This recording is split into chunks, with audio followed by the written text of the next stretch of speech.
बढ़ुची ताती मिलुनी बुंदाए पानी शोष मेंटाउची चुआ पानी एमिति एक करुण दृश्य देखा मिली रायगड़ा जिला मुनिगुड़ा ब्लॉक अंतर्गत उच्चीमुची ग्राम रे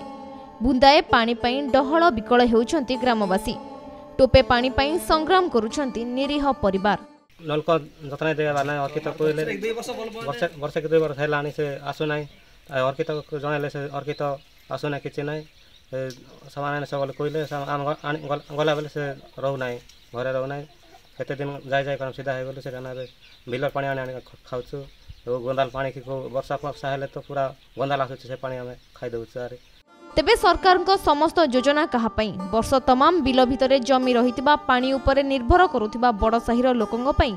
सात सपन पालटिछि बुंदाए पानी जल परिमल विभाग पक्षरु ग्राम रे एक नलकूपा बसा जाइथिले मध्य दीर्घ वर्ष हेब ताहा अचल होई पड़ी रहिछि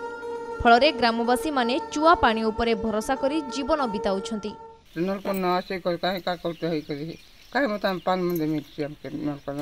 ए त्र नलकन अन जाउछु एंता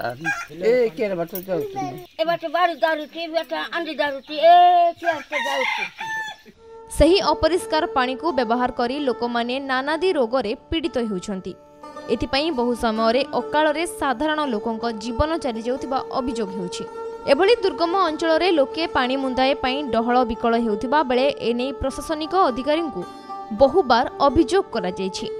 मात्र एहार कौनसी प्रतिकार ए पर्यंत होई पारि नाही तेबे राज्य सरकार को 5T योजना एठारे केते दूर कार्यकारी हेउछि ताहा एही दृश्यरु बेस अनुमेय